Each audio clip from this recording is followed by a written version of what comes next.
MIDI import dialog, there is an option, import piano into single staff or ground staff. If you hit ground staff, it will import the piano and it will define middle C as the split point. If that doesn't work, because sometimes your split point might look all over the place, the best thing to do, is import it, get what you've got, create a piano part, the ground staff piano part, Alt-click to copy it across, and that will then split that part down the middle.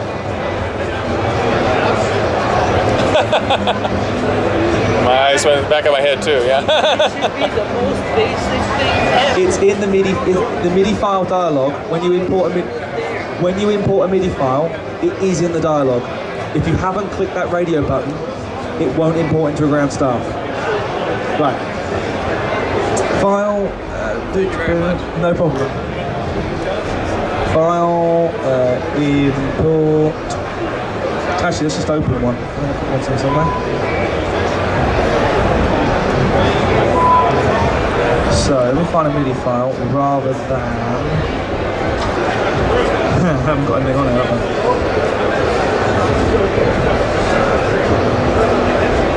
Documents. Where? Okay, yeah. This is going to look shocking because this hasn't been done, and this is a pretty massive score. That's exactly what I want. Hold your breath, folks. Okay, so open.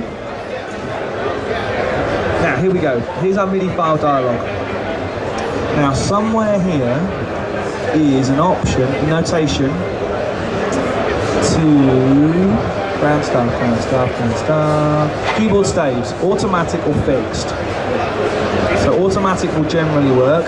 There is. Is this just in 7? No, the dialogue is slightly different in 6, but it is there. It is there somewhere. Use multiple voices, tone marks. Really? Right, let's go for it. Let's try it. See what happens. Hold your breath.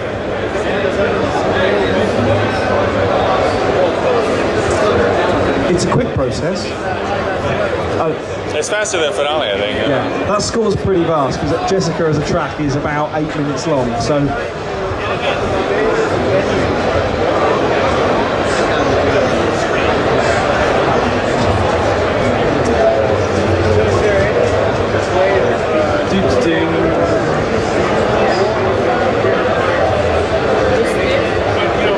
the new version, is it easier to assign? Soundworld's actually very clever. And I'll show you that menu in a second. It allows you to use as many different playback engines, so Contact Player, Sibelius Player, East West, Quantum Leap Play, the Vienna Ensemble. It can be used, all of those at the same time. And you can set up what we call preferential sounds. So every time you say drum kit, and you've got so something really nice like Superior Drummer, it will always load the drums from Superior.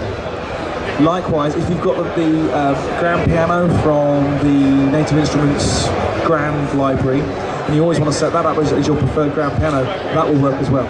But the problem is if we go from piano strings, split strings, it sees that as a patch change, and it shouldn't. No, doesn't see it as a patch change. It sees it as a key switch. Now it does, but before it didn't. No, in Sibelius 5 and 6 it was a key switch. If the patch that you were using didn't have, the problem in 6 was that in our sample library we had strings, solo strings and pits. Now the pits sample was sectional, it wasn't solo pits. So whenever you went over pizzicato strings, you got pizzicato strings, because the sample didn't exist, so it was making the best job. Now that's a cool thing about Soundworld. It won't just go nothing, it will give you something. If the library you're using hasn't got it, then it won't do it. See how we Solve the problem. Right, rock organ, is there a piano in this track? No. However, hang on, solo organ, let's have a look through. This wasn't quantized before you brought it in, or? No. Wow. Okay, there wasn't an organ in this track. Look, there's the solo track there. Yeah. Let's make it into grand staff. Okay. So Well, that's what a good one, yeah. Yeah. Actually, I think that probably is. I think that probably was piano. Hang on. Right. So that was piano because it wasn't labelled as piano. It hasn't done it. Right. Well. Okay. So label your sequences as piano. That will help. Oh, it knows? Yeah. If it says Oh, piano? when it sees piano, it goes, oh, that's a piano. It doesn't go, telling it it's solo doesn't help very much. However, what we can do, if I hit I for instruments and stage, here's the tracks that I have in my score. Let's bring in... Actually, my tracks are labeled as piano.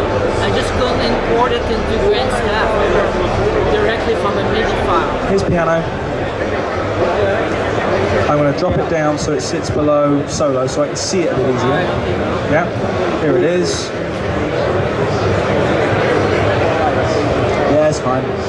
It's giving me some warnings about changing my staff size so I can see what's going on. Right, I'm going to go back to the beginning. Actually, let's just triple click on that. So, single click highlights the bar, double click highlights the staff, triple click or multiple click highlights the whole piece. Then, if I... Yeah, select both pianos. Otherwise I'll go two into one. That's true. It's not gonna work. No, there's a way of doing this. You can't just cut and paste that one staff into two? It doesn't know? Okay, this is what I'm going to do. Right, and this is the way around it. You'll notice that the bottom part has gone into voice 2, and that's my saviour. What I'm going to do is triple click, select it all, go into my home menu, and go to filter. I'm going to filter voice 1. Oh man. Why is that simpler? Just say go there and here's this middle C split. If the track was labelled as piano, which it isn't, it would have given me that option. It's not labelled as piano in this. I don't have the MIDI file. I don't have a MIDI file that's labelled as piano. You can't relabel it though. Well, let's change the name. Not in the MIDI file because I haven't got anything to change the MIDI file on this machine. Well, I have. It's called Sibelius, but I haven't yet copied it across. So that's going to be the way to do it. So copy it across. Alt click. There's my. Let's just export this as a MIDI file and change the name. Yeah, but it's not a ground staff yet. I know. I want to see you doing this back to grand staff. It has to come from the original Bring me a MIDI file Yeah. and I'll do it. I don't have any MIDI files other than this one. Bring me a MIDI file, I'll do it. Export me a MIDI file. No, not now. Send me a MIDI file, and I'll do a video of you. Do a video, an online screen grab to show you how to do it. I promise. Yeah, I mean, can I ask you a quick question Yep. about where you are right now? Yep. If you look at the first beat of that measure Yep. in the piano part, Yep. I want to group all of the beaming on the first 4 notes, including the tied note. Yep. And in the old version, it was very easy to do, but I can't figure out how to do it here without making a global change. Right. So I want all 16th notes beamed together, and the 8th note maybe not beamed with them. Okay, I might have to go through that with me again in just a second. Let me just then alt click that across. So now that gives me my piano part. How did you do that? Oh, I guess I'll watch the tape. Oh. Oh, okay. Alt click. So that would have done anything below middle C, or how did? What Well, all I was did that? is because it- the bottom of this piano part, the bottom part is voice 1. Oh, it knows that there was another voice there. Just put that in there. Yeah, But, just select it.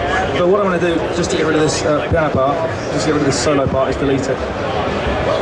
So let's just delete that from score. Yes, I know the stuff there. So now we have piano. Okay. And what I might also, so now hopefully we've got something that vaguely resembles a piano part as well.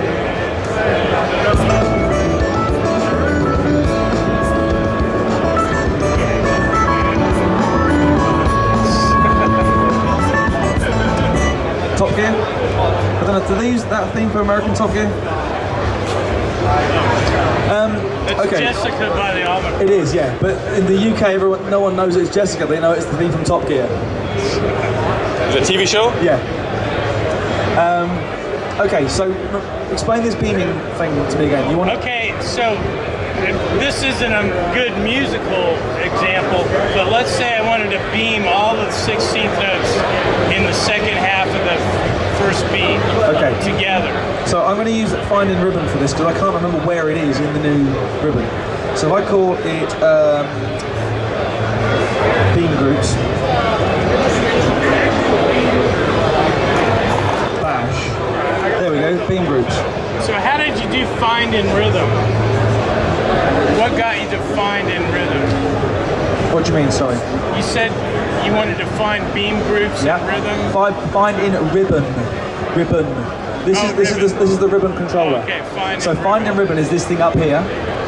So if I hit beam groups, it takes me to exactly where it is. And now I can select it, work out how my groups to be together. So but these are global changes that you're making now. Yes. I want to make them just in that one measure. Okay, so that's going to be in the inspector,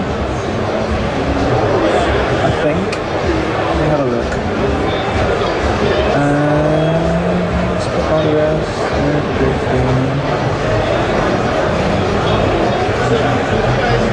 I want a pair of headphones and I can put it on the stupid computer and say, don't you see it's a quarter note, not eight note triple fucking dots or something, you know? They're just you have not to use smart enough. You have to use oh, you have to quantize that crazy. Crazy. It's just not smart enough. Oh, hang on. No, that's down here still. That's down here. It always has been in the keypad. One but it doesn't work. Surely if I just select those two, for example, Beam them together, and I beam them together. Okay, it didn't seem to work. That's the way it worked in the old version. Yeah, I was trying to think of something clever, but no, that's beaming groups. Okay. And that's say third keypad. Now, what if you were going to play like the C sharp and G in the left hand, and you wanted to have the staffs go down? Is that an easy thing to do? As in, just like in the first beat, but then you wanted to keep them up, like in the second beat.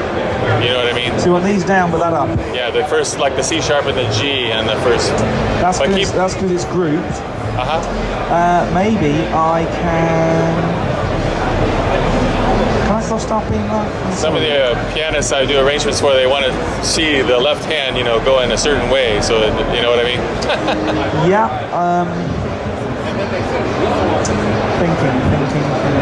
It's getting crossed up. I can't know what that is. Usually I tell them it's too bad. You gotta read it that way. I like that as an answer.